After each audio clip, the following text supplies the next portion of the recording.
మీకు పర్ఫ్యూమ్స్ అంటే ఇష్టమా? అయితే ఈ వీడియోని ఎండ్ వరకు చూడండి. Story number 451. జాక్ అనే వ్యక్తి సొంతంగా ఏదైనా బిజినెస్ చేయాలని ఒక చిన్న పర్ఫ్యూమ్ షాప్ని స్టార్ట్ చేస్తాడు. కస్టమర్స్కి ఆ పర్ఫ్యూమ్ స్మెల్ చాలా బాగా నచ్చుతుంది. కొద్ది రోజుల్లోనే ఆ షాప్ చాలా ఫేమస్ అవుతుంది.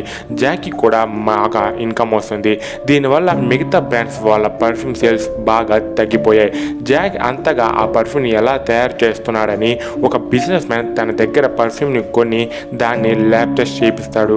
ఆ పర్ఫ్యూమ్స్లోని ఇంగ్రీడియంట్స్ని తెలుసుకొని మనం కూడా అలాంటి పర్ఫ్యూమ్ని తయారు చేయాలనేదే ఆ బిజినెస్ మ్యాన్ యొక్క ప్లాన్. కానీ ఆ పర్ఫ్యూమ్ దేంతో తయారైందో తెలుసుకున్న ఆ బిజినెస్ మ్యాన్కి పెద్ద షాక్. జాక్ ఆ పర్ఫ్యూమ్స్ని తయారు చేస్తుంది హ్యూమన్ బాడీతోనే. ఎస్, మనుషులను చంపి వాళ్ళ బాడీతోనే ఆ పర్ఫ్యూమ్స్ని తయారు చేశాడు. ఆ తర్వాత పోలీసులు అతన్ని అరెస్ట్ చేసి జైల్లో వేశారు.